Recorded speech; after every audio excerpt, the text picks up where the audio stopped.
Hi I'm Satish, welcome to top 9. ఇవాల్టి top 9 entertainment news అంటే ఇప్పుడు చూసేద్దాం. ఈ మధ్య హీరోలందరూ బిజినెస్ చేయడం కామన్ అయిపోయింది. అందులోనూ మల్టీప్లెక్స్ వైపు చూడడం మరింత కామన్ అయిపోయింది. ఇప్పటికే మహేష్, బన్నీ, విజయ్ దేవరకొండ, నితిన్, రవితేజ మల్టీప్లెక్స్ బిజినెస్తో 2 చేతులా సంపాదిస్తున్నారు. ఇప్పుడు చరణ్, ఎన్టీఆర్ కూడా ఈ ఫీల్డ్లోనే పోటాపోటీగా అడుగులు వేస్తున్నారు. త్వరలోనే mega power star Ram Charan ARC పేరుతో ఆసియన్ సినిమాస్ భాగస్వామ్యంతో హైదరాబాద్లో బిగ్ అండ్ ఐకానిక్ మల్టీప్లెక్స్ను నిర్మించేందుకు రెడీ అవుతున్నారు. ఇక మరోపక్క యంగ్ టైగర్ ఎన్టీఆర్ సొంతంగా గచ్చిబౌలిలో ప్రీమియం మల్టీప్లెక్స్ కట్టే ఆలోచనలో ఉన్నాడని, ఈ మేరకు ఏర్పాట్లు కూడా జరుగుతున్నాయని ఆయన నియర్ అండ్ ఇయర్స్ అంటున్నారు. చిరంజీవి హీరోగా తెరకెక్కిన మనశంకర వరప్రసాద్ గారు మూవీ మరో రికార్డ్ సెట్ చేసింది. కడప జిల్లా ఎర్రగంట్లలోని ఓ థియేటర్లో ఈ సినిమా 200 రోజులు పూర్తి చేసుకుంది. ఈ ఏడాది సంక్రాంతి కానుకగా ప్రేక్షకుల ముందుకు వచ్చిన ఈ సినిమాకు అనిల్ రావిపూడి దర్శకత్వం వహించారు. విక్టరీ వెంకటేష్ గెస్ట్ రోల్లో నటించారు. ఆగస్టు 9న మహేష్ బాబు పుట్టినరోజు సందర్భంగా రాజమౌళి దర్శకత్వంలో తెరకెక్కుతున్న వారణాసి సినిమా నుంచి సర్ప్రైజ్ ప్లాన్ చేస్తున్నారు. అలాగని వీడియో గ్లిమ్స్ లేదంటే టీజర్ విడుదల చేస్తారని కాదు, మేకర్స్ నుంచి కొన్ని అఫీషియల్ స్టిల్స్ విడుదలయ్యే ఛాన్స్ ఉందని ప్రచారం జరుగుతోంది టాలీవుడ్లో. ఈ సినిమా 2027 ఏప్రిల్ 7న విడుదల కాను. ఎన్టీఆర్ భుజానికి గాయం కావడంతో డాక్టర్లు 6 నుంచి 8 వారాలు విశ్రాంతి సూచించగా ప్రస్తుతం ఆయన తన ఇంట్లోనే ఉంటూ కోలుకుంటున్నారు. దాంతో ప్రశాంత్ నీల్ తెరకెక్కిస్తున్న డ్రాగన్ షూటింగ్ తాత్కాలికంగా ఆగిపోవడంతో పాటు శ్రీలంకలో ప్లాన్ చేసిన పాటల షెడ్యూల్ కూడా రద్దయింది. డ్రగ్స్ మాఫియా నేపథ్యంలో భారీగా తెరకెక్కుతున్న ఈ సినిమాలో ఎన్టీఆర్ కిల్లర్గా నటిస్తుండగా ఆయన సరసన రుక్మిణి వసంత్ హీరోయిన్గా నటిస్తున్నారు.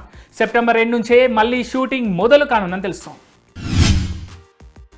బాలకృష్ణ సర్జరీ అనంతరం కోలుకోవడానికి కనీసం 6 నుంచి 8 వారాల పాటు షూటింగ్కు దూరంగా ఉండాలని వైద్యులు సూచించారు. సెప్టెంబర్లో జరిగే వైద్య పరీక్షల అనంతరం ఆయన ఆరోగ్య పరిస్థితిని సమీక్షించిన తర్వాతే మళ్ళీ నటించడానికి అనుమతి లభించనుంది. అందుకే గోపీచంద్ మల్లేని దర్శకత్వంలో తెరకెక్కుతున్న NBK 111 సినిమా చిత్రీకరణ తాత్కాలికంగా నిలిచిపోగా బాలయ్య అక్టోబర్ కంటే ముందు సెట్స్లోకి అడుగుపెట్టే అవకాశం అయితే లేదు. బాలకృష్ణ పూర్తి స్థాయిలో కోలుకున్నాకే పునఃప్రారంభం కానుంది ఈ సినిమా. అఖిల్ అక్కినేని హీరోగా మురళీ కిషోర్ అబ్బూరు తెరకెక్కించిన లెనిన్ చిత్రం అరుదైన ఫీట్ అందుకుంది. ఈ చిత్రం 100 కోట్ల క్లబ్లోకి అడుగుపెట్టినట్టుగా మేకర్స్ నుంచి అఫీషియల్ అనౌన్స్మెంట్ వచ్చింది. ఈ సినిమాను అన్నపూర్ణ స్టూడియోస్, సితారా ఎంటర్టైన్మెంట్స్ సంయుక్తంగా నిర్మించాయి. 10 ఏళ్ల అఖిల్ కెరీర్లో ఈ సినిమా అతిపెద్ద విక్టరీ సాధించింది.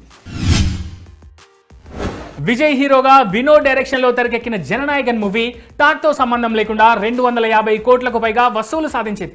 2వ వారంలోనూ తమిళనాట నుంచి వసూళ్లను సాధిస్తూనే ఉంది. తాజాగా ఈ సినిమా నుంచి ట్రూ లీడర్ అంటూ సాగే లిరికల్ సాంగ్ను మేకర్స్ విడుదల చేశారు.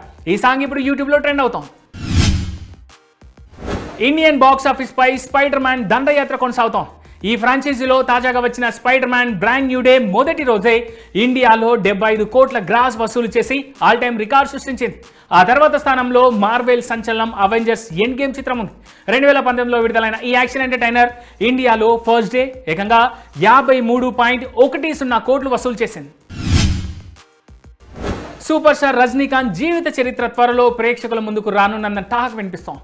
రజనీకాంత్ బయోపిక్ రాస్తున్నట్టుగా ఆయన కూతురు ఐశ్వర్య గతంలోనే కన్ఫర్మ్ చేశారు. అయితే ఇప్పుడు ఆ పుస్తకం ఆధారంగా ఓ సినిమా కూడా ప్లాన్ చేస్తున్నారన్న ప్రచారం జరుగుతోంది.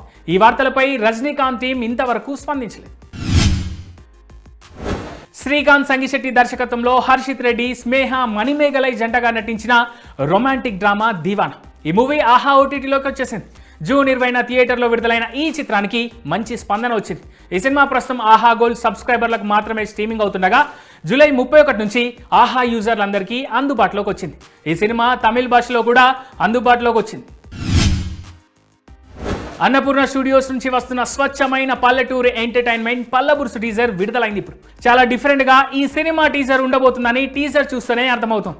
తండ్రి కొడుకుల మధ్య వచ్చే వినూత్నమైన హాస్యం, పల్లెటూరి వాతావరణంతో సినిమా కథంతా సాగుతుంది. ఈ చిత్రానికి ఉదయ్ చౌహాన్ దర్శకత్వం వహించగా ఆగస్టు 14, 2026న ఈ సినిమా విడుదల కానుంది. బలగం ఫేమ్ సుధాకర్ రెడ్డి, మురళీధర్ గౌడ్, ప్రజ్వల్ యాద్మ, గోవింద్ రెడ్డి ప్రధాన పాత్రలు పోషిస్తున్నారు. క్రిస్టోఫర్ నోలన్ తాజా చిత్రం ది ఒడిస్సీ కేవలం 13 రోజుల్లోనే అమెరికాలో ఓపెన్ హైమర్ సాధించిన $330 మిలియన్ లైఫ్ టైం వసూలను దాటేసి అద్భుతమైన విజయం సాధించింది. ప్రస్తుతం ఈ సినిమా చూపిస్తున్న వసూళ్ల జోరు చూస్తుంటే నోలన్ కెరీర్లో అత్యధిక కలెక్షన్స్ సాధించిన ది డార్క్ నైట్ రైజెస్ చిత్రాల రికార్డులను కూడా త్వరలోనే బ్రేక్ చేయబోతుందని అర్థమవుతోంది.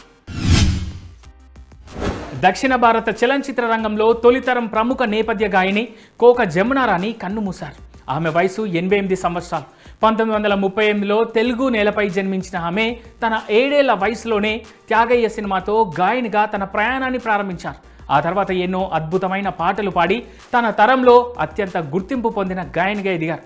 1940ల నుంచి 1960ల వరకు దశాబ్దాల పాటు దక్షిణాది సినీ సంగీత ప్రపంచంలో ఆమె తన మధురమైన గాత్రంతో చెరగని ముద్ర వేశారు.